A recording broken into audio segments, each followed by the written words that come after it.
Welcome back to my channel రాధియర్ చందూస్ vlogs.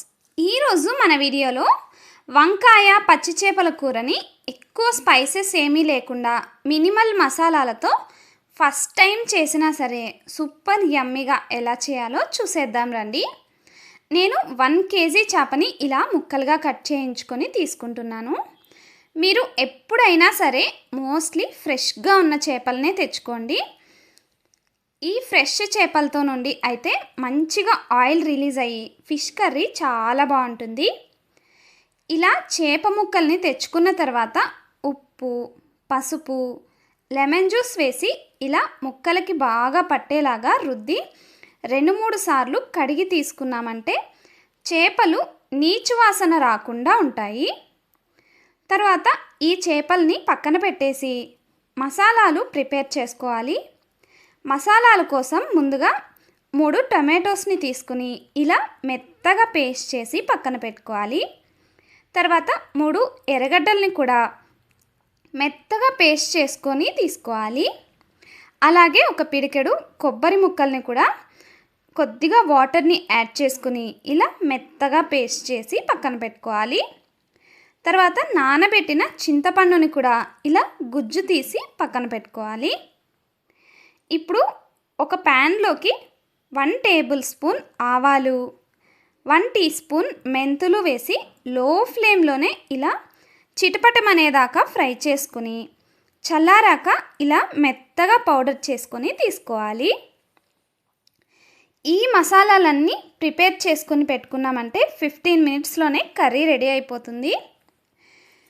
ఇప్పుడు తిరగబాతు కోసం ఇలాంటి వెడల్పాటి ప్యాన్ని తీసుకుని 2 టేబుల్ స్పూన్స్ ఆయిల్ని వేసుకుని ఆవాలు, కరివేపాకు, 4 సన్నగా తరిగిన పచ్చిమిర్చి మిక్సీ పట్టుకుని ఉంచుకున్న ఆనియన్ పేస్ట్ వేసి ఇలా ఆయిల్ పైకి తేలేదాకా బాగా మగ్గించుకోవాలి.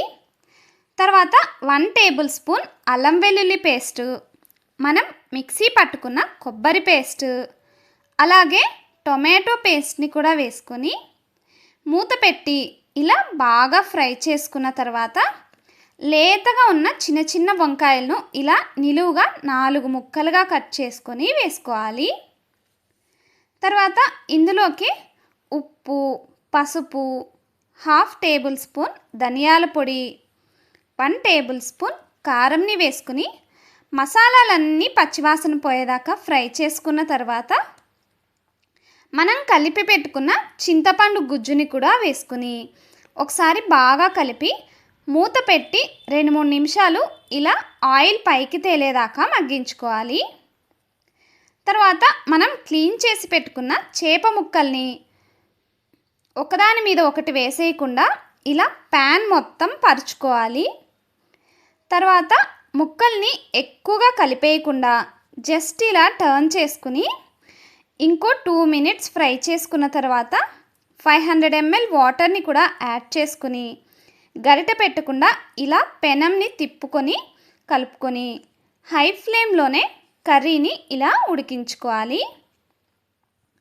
తర్వాత ఆ కర్రీని ఇంకో 2 నిమిషాల్లో దింపేస్తామన్నప్పుడు మామిడికాయ ముక్కల్ని ఇలా కట్ చేసి వేసుకోవాలి. తర్వాత మనం నూరుకున్న ఆవాలు, మెంతులు పౌడరు, 1 టేబుల్ స్పూన్ బటర్ని కూడా యాడ్ చేసుకోవాలి. నేనైతే ఇంట్లో చేసుకున్న బటర్నే యాడ్ చేసుకుంటున్నాను. మీరు బయట కొన్నదైనా కూడా వేసుకోవచ్చు. ఈ స్టేజ్లోనే మీకు ఉప్పు, కారం ఏదైనా సరిపోకపోతే మీరు అడ్జస్ట్ చేసుకోవచ్చు. తర్వాత కొత్తిమీరను కూడా యాడ్ చేసుకుని స్టవ్ ఆఫ్ చేసేసి 2-3 గంటలు అలానే వదిలేసామంటే బటర్ మొత్తం మెల్ట్ అయ్యి ఇలా పైకి తేలి టేస్ట్ చాలా బాగుంటుంది. ఈ కర్రీ రైస్, సంగటి ఎందులోకైనా టేస్టీగా ఉంటుంది. వంకాయ కాంబినేషన్తో పచ్చి చేపలతోనే కాకుండా ఎండు చేపలతో కూడా చాలా బాగుంటుంది. నా వీడియో మీకు నచ్చినట్లయితే వీడియోని లైక్ చేసి రాధియర్ చందూస్ వ్లాగ్స్ ఛానల్ని సబ్స్క్రైబ్